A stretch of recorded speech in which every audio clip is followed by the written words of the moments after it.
Do you think writing lists is the best way to stay on top of what you have to do?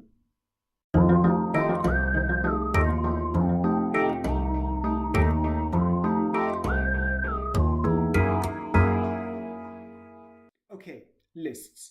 They're everywhere, be it in your office, be it at home, shopping lists, to-do lists, all kinds of things we write down with the idea that once we've written it down, we can simply tick them off once they're done.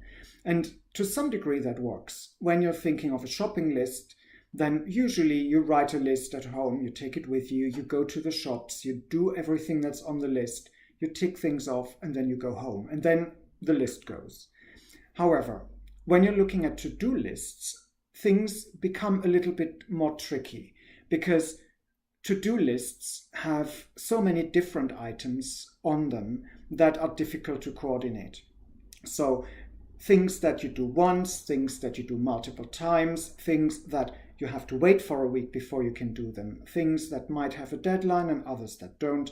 You can see it becomes a bit more involved. However, even in those cases, lists can be very useful.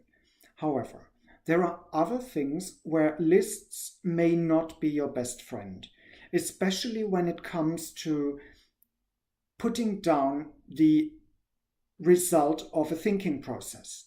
When you're planning something, let's say you go on a vacation, then most people would write a list, but then you know how it goes. You start writing something and then 5 minutes later, oh, you have to add something in the middle and it gets all crunched up and you have to rewrite the list at a certain point and things just don't go quite as easy as with a normal to-do list.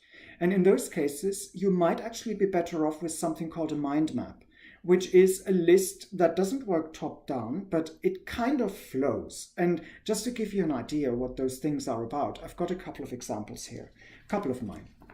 So here's one that I've done to prepare for something that I'm planning to write. So I've got my handbook thing in the middle, and then the subjects flow out, and you can see some of them are less elaborate, some are more elaborate. That could be because these have more subjects, or that simply I haven't gotten to those yet.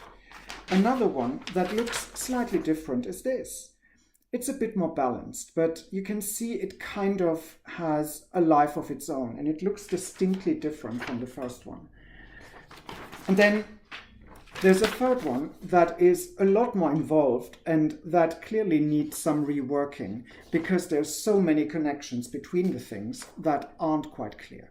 The thing I want you to take away from this is that lists come in different shapes and sizes. They can be organized in a tabular form, but they can also go more organic. And if you are somebody who works on projects that tend to grow in certain directions, in unprecedented directions, because what you do later on informs what has to be changed in earlier stages of your list, then you might be better off with a mind map.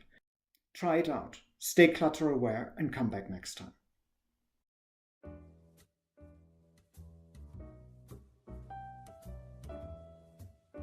If you want more, there are options. Click the round logo to subscribe to this channel or select the playlist in the middle to see more content or check out the links in the description below.